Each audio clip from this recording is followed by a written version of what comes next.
L'idée aujourd'hui, c'est vraiment de vous expliquer si vous souhaitez automatiser la totalité de votre avenir financier et immobilier, en l'occurrence, quels sont les interlocuteurs qu'il vous faut absolument près de vous. Parce que on ne sait pas. Parce qu'au final, on voit plein de choses sur Internet, c'est compliqué de se lancer et c'est mieux d'être accompagné de professionnels. Ok, on sait que ça a un coût tout ça, mais on est prêt à payer, avoir peut-être une rentabilité un peu plus basse sur la finalité. Et encore, c'est évidemment pas dit parce que normalement un professionnel est censé vous trouver de meilleures solutions. Euh, et donc au final, les choses s'équilibrent, mais surtout, votre problème est le manque de temps, et donc vous voulez optimiser ça. Ok. Alors, pour ceux qui ne me connaissent pas, donc, je suis Adrien Boucher, ça fait 13 ans que je suis conseiller en gestion de patrimoine. Et donc, mon métier, c'est effectivement de vous accompagner, d'accompagner. Aujourd'hui, j'ai accompagné plus de 300 clients. L'idée, c'est accompagner justement sur ces interlocuteurs. Et d'ailleurs, on va commencer avec le premier, qui est moi, hein, le conseiller en investissement, CGP, donc conseiller en gestion de patrimoine. Pourquoi le premier interlocuteur, ça doit être moi. Je ne me suis pas mis en premier pour rien, tout simplement parce que moi, j'interviens sur la création de stratégies. Vous voyez, vraiment, le but, c'est d'analyser vos besoins, de vous dire, OK, comment on élabore votre stratégie, voici vos objectifs. OK, comment on atteint vos objectifs, qu'est-ce qui permet d'atteindre vos objectifs à court, moyen et long terme. Ça va permettre de vraiment définir tout ça, de créer une stratégie complète sur l'optimisation fiscale et surtout de vous dire, en fonction de votre situation, quel type d'investissement il faut aller, quel type d'immobilier il faut aller si on parle évidemment d'immobilier. Parce qu'il y a plein de solutions possibles. Déjà, juste si on reste autour de chez vous dans un cadre très simple, est-ce que vous investissez dans un studio, un T2, un T3, un T4, une maison, un appartement? Est-ce que vous investissez, je sais pas, dans des garages? Est-ce que vous faites de la courte durée, de la longue durée? Enfin, vous voyez, il y a plein de possibilités. Et ça va vous permettre de dégrossir complètement. Donc, c'est hyper important, ce premier rôle, parce que ça va vous permettre de définir ensuite complètement votre stratégie.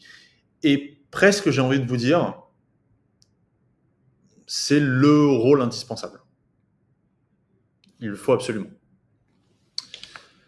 La deuxième personne qu'il vous faut, c'est l'agent immobilier. Donc là, on a un rôle complètement différent, lui et moi. Alors j'ai mis agent immobilier et notaire, vous allez voir que c'est exactement le même rôle. En fait, le but est de trouver les opportunités. Son rôle à lui, ça va être la recherche pour acheter des biens. Alors j'ai mis vente, effectivement, ça peut être pour une vente de biens, mais surtout la recherche. Il va vous permettre d'aller sur les offres. Souvent, ils ont les opportunités avant tout le monde, le notaire également. Donc c'est intéressant de les avoir dans la poche et d'aller chercher on va dire ceux qui sont capables de vous dénicher les bonnes opportunités. Donc quand vous avez défini votre secteur, trouvez les agents immobiliers autour.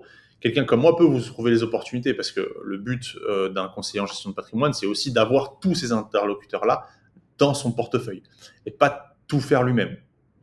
Donc moi, j'ai déjà tous mes interlocuteurs, ce qui permet d'aller, en fait, de squeezer tout ça et d'avoir pour vous qu'un seul interlocuteur. Mais dans l'optique de développer complètement votre patrimoine et de maîtriser quand même un minimum, il vous faut l'agent immobilier et ou, d'ailleurs, mais souvent c'est bien d'avoir les deux et d'avoir les notaires dans les endroits que vous avez sélectionnés, qui vont vous permettre déjà d'analyser un petit peu effectivement le marché et puis surtout d'avoir les opportunités qui ne sont pas encore sur Internet. Sachez que si elles sont sur Le Bon Coin, souvent c'est que ce n'est pas une opportunité.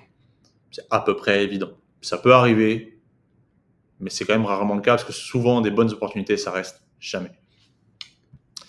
Le troisième interlocuteur, ça va être le courtier.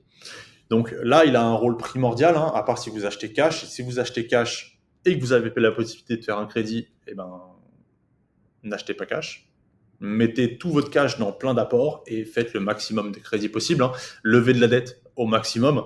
Le courtier va vous aider. Il va vous aider dans le fait de bien remplir un dossier. Évidemment, tous les courtiers, comme tous les métiers, des conseillers CGP, les agents IMO, etc., ils ne sont pas tous hyper compétents dans le sens où malheureusement, on a beaucoup de courtiers qui remplissent un document un peu comme un conseiller bancaire. Ils vont juste les envoyer à quelques banques pour voir comment ils réagissent. Non, l'idée, c'est vraiment de se dire, OK, On va monter un dossier bien spécifique, on va expliquer une histoire et surtout, on ne va pas demander à la banque quelles conditions vous proposez. On va dire voilà, les conditions que mon client veut. Et tant qu'il n'a pas ces conditions, il continue à checker des banques. Parce que ça ne sert à rien de se dire « Ah, j'ai une proposition, c'est bon, on la signe ». Non. Il faut être sûr que cette proposition correspond aux critères demandés. Et à partir de ce moment-là, on y va. Et le courtier va vous faire gagner énormément de temps. Vraiment, les échanges avec les banques, c'est insupportable. Ils font un métier que je fais de temps en temps. Franchement, je leur envie pas du tout leur métier. Et chapeau à eux de réussir à parler avec tous ces conseillers bancaires. C'est des fois difficile, c'est des fois long et fastidieux. Donc, entre les congés, etc., je peux vous assurer que c'est pas simple. Donc voilà, le courtier, primordial pour gagner du temps. Le comptable, là, va avoir un rôle surtout pour deux solutions. La première, c'est que vous avez vraiment l'ambition de créer quand même pas mal de patrimoine et vous avez les moyens de le faire. Et dans ce cas-là, il va intégrer tout ce qui est gestion et création de la société. Ça peut être une SCI, une SARL de famille, peu importe. Mais il va jouer vraiment un rôle important dans cette stratégie. Et il va pouvoir suivre les comptes. Et donc, vous aurez vraiment une comptabilité qui est faite correctement et pas vous qui essayez de tripoter des trucs avec un Excel. Normalement, c'est quand même plutôt bien fait. Ils ont des logiciels qui sont top, qui vous permettent d'avoir en direct le suivi complet de vos logements. Et quand vous faites du LMNP, là, pour le coup, pour faire l'amortissement, prenez un comptable pour faire un amortissement, parce que pour le coup, c'est un amortissement comptable. Ça va être hyper important, tout ce qui est récupération de TVA, etc. Là, oui, ça va commencer à devenir vital d'avoir un comptable. Donc, le comptable n'est pas obligatoire dans tous les scénarios, mais dans ces deux optiques-là, le LMNP et vraiment le fait d'avoir multiplié les biens, là, je pense que c'est important, surtout que c'est pas si cher. Honnêtement, si le comptable joue énormément sur votre rentabilité, c'est que c'est peut-être pas le bon projet. Et le dernier interlocuteur, c'est le gestionnaire. Donc le gestionnaire, tout simplement, c'est celui qui va être le plus important sur la durée. En fait, là où moi, je vais être le plus important au départ, lui, il va être le plus important sur la durée. Parce qu'il va vraiment faire la gestion au quotidien de votre logement. Donc que ce soit du long terme et encore plus dans la courte durée, où là, je vous conseille d'être accompagné à 100%, il va jouer un rôle primordial. Déjà, pour plusieurs choses. Lui, il ne va pas commencer. Leurs contrats vont être vraiment bien fixés, bien faits, et ce qui fait qu'ils vont être moins humains. C'est peut-être malheureux de dire ça, mais c'est une réalité. C'est-à-dire qu'un locataire qui a fait une rayure quelque part, où vous êtes propriétaire, bon, ça ira, c'est pas grave, machin. J'en vois plein. Des gens que j'ai rencontrés qui, au final, perdent un peu d'argent, voilà, parce que bon, on est humain, c'est pas grave. Et mine de rien, en fait, c'est pratique quand même d'avoir un gestionnaire qui, lui, va pas faire ça. Il va prendre sur la caution et il n'y a pas de débat, quoi. Un gestionnaire coûte cher. Vraiment, pour le coup, c'est important de le dire, un gestionnaire coûte de l'argent. Il coûte de l'argent. Il y a aussi les assurances qui vont avec le gestionnaire. Alors, vous pouvez prendre les assurances sans le gestionnaire. Souvent, ça va de pair. Donc là, ils sont très importantes, ces assurances. Mais le gestionnaire va vous faire surtout gagner beaucoup, beaucoup de temps. La réalité, c'est que oui, il coûte cher. Oui, ça impacte votre rentabilité, souvent de manière assez significative. En tout cas, vous avez des gestionnaires qui prennent 10% sur la longue durée et 20, 25, 30% sur la courte durée.